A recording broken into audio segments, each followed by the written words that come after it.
Aloha everyone, what is really good my dudes? Today is October 26, 2020, got another RuneScape update for y'all. Today we see the release of the Halloween event as well as the 13th Ninja Strike, so without any further ado, let's jump right into the video, let's go! Cats is the illest. What you talking about, Willis?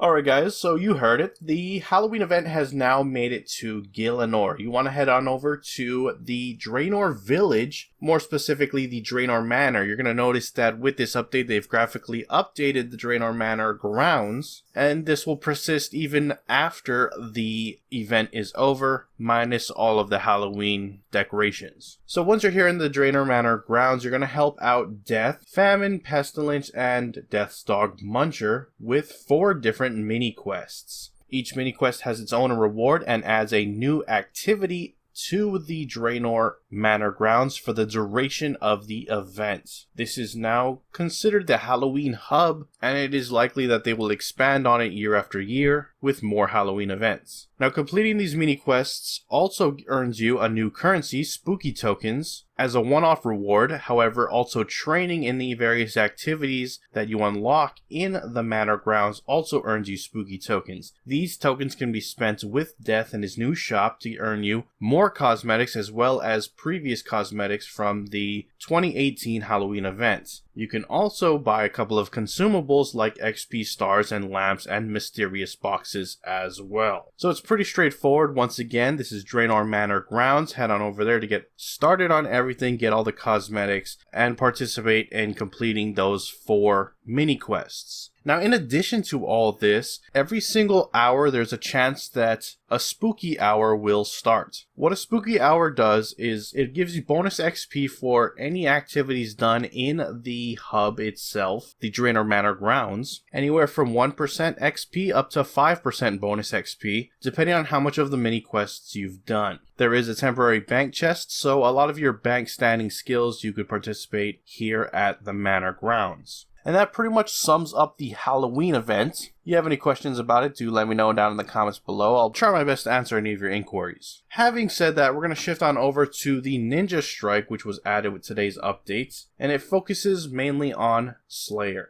More specifically, we got some changes to the Personal Slayer dungeon. Slayer Masters will now teach you the ability to use the Slayer Master Ouija board for 1,000 Slayer points. Using the Slayer Master Ouija board within the Sunken Pyramid is going to allow you to customize the placement of the creatures in your personal dungeon. Creatures can freely move between spots, but larger monsters cannot be placed in the small chamber. Monsters also with multiple variants will now consistently spawn as those variants when newly placed in the Personal Slayer dungeon. This includes bears, blue dragons, cave crawlers, banshees, crawling hands, infernal mages, aberrant specters, cuirass, desert lizards, zygomites, Suqua, spiritual warriors, ranges and mages, Jadinkos, and tormented demons. And also, monsters placed prior to this update will continue to spawn as random variants, so keep that in mind. Moving on, there's a couple of bossing changes that are pretty significant with today's updates. So now you can unlock the ability to access necks without the usual item requirements from Ashalot Rays. This is going to cost you 1 set of ceremonial robes, 10 million coins, and a frozen key. Doing so will also award you an achievement.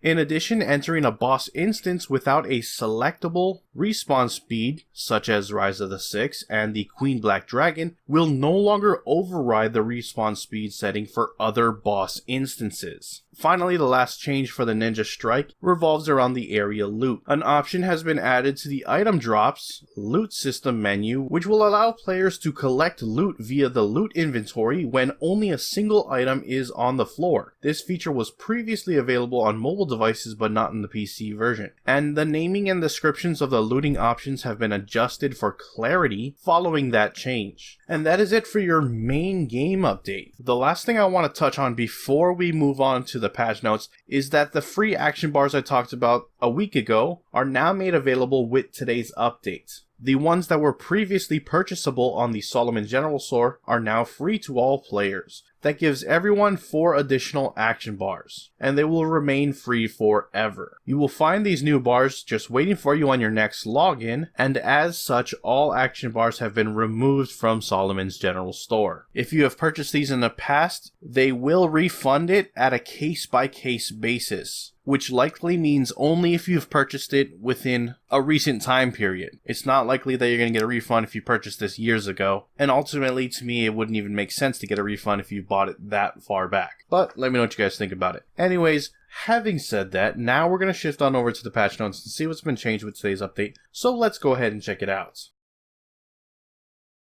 Starting off with various other changes, the Eyes of Glowfree now appears after the Grand Tree and the timeline sorts in line with quest requirements. The Curse of Zaros, General Shadow, and Hope Spears will now appear after Desert Treasure in the timeline sort because all require Ring of Visibility. The Nadir Fremnik Saga now appears after Ritual of the Majorot in the timeline sort, in line with recommended completion order. The weighting of the Pathfinder category in the timeline sort has been adjusted to give slightly greater prominence to area and reworked quest, to reduce travel when following this sequence. The list of the sort options in the quest journal have been alphabetized, and they've resolved an issue where meeting all the conditions for Zyda's chat options meant that one was inaccessible. Moving on to Orthan, Sharigan will now hint at how to unlock the bait and switch relic. Artifacts from Desperate Measures will no longer appear when screening soil. Anachronia resource packs can now be banked, including one received as a reward from Orthan Collections. The Restoration interface now shows Dragonkin artifacts in level order rather than alphabetical. The Spiritual Attraction Potion now works with Manifest Carpet Dust and Manifested Knowledge, and the Holy Aggro Overload can now be crafted with the Holy Overload, an Aggression Potion, and Spider Venom. Also, the Moksha device clickbox will no longer reappear when completing a puzzle in the Fragmented Memories mystery, and the Osseous buff will no longer be lost when logging in or out while in the new dig sites. Moving on to some other improvements, MTX emotes can now be purchased directly from the emote interface. Trader Vic XP conversion rate for Herblore is now the same for both 99 and 120. The model for Royal Dragonhide boots is no longer the same as the one for Black Dragonhide boots. Attempting to use the friends list to join a friend on Lunar Isle when you have the requirements to get there will no longer dump you in the Fremnik Provenance. The Fremnik Slayer dungeon no longer contains force walk tiles or tiles that prevent you from stepping on them. The quest journal and world map summary that appears when accepting Troll War Zone quests when the guidance system is enabled now displays the intended text and icons. The Steam login now includes a link to the support article for linked accounts. Mr. Mordeaux will no longer give the player Desperate Measures dialogue if they have not started the quest. And lastly, we have some various fixes. Text that appears when converting bonds to rune coins has been updated. Fix the graphical issue with NPC men's chat heads. Your character will no longer climb the stairs sideways in the house beside the courthouse in Sears Village. Free cam has been blocked in Conquest. An issue with Archaeology XP from Guthixian Butterflies and Tears of Guthix has been resolved. Arc Journal tabs now display correctly. The Sandwich Lady court case now contains the correct dialogue options. Unfinished potions that can be finished into multiple other potions will now default to the last mixed potion. Objects will no longer float around the ship in a cutscene during My Arm's Big Adventure. Fixed an issue where a door opened before Osmond and the guards walked into a room. God Statue and Strange Rock Statue interfaces no longer interfere with the size of the chat window when opened. It's no longer possible to see through the Armadillian Warpriest's body when performing animations. The Crab Hat no longer fixes the camera to the ground. Fixed a disconnect that occurred when watering the dying roses during Perils of Ice Mountain. Fence posts in Draenor Village are no longer transparent. Using a 3-dose super runecrafting potion on a potion of the same dose no longer opens the Power Burst potion interface. The rainbow umbrella now displays correctly on minimum graphic settings. The ankle area of the player character is no longer darker than the rest of the leg when wearing retro shorts. And finally, they removed the force walk tile in Berthorpe. And that is it for your patch notes. Links to everything discussed in this video will be down in the description below, so head on over there to check them out if you're willing to do so. With that, I'm going to wrap it up. If you enjoyed the video, hit that like button. If you're not subscribed yet and you want to stay up to date in all things RuneScape related, then hit that subscribe button. I appreciate you watching. I am out. Aloha.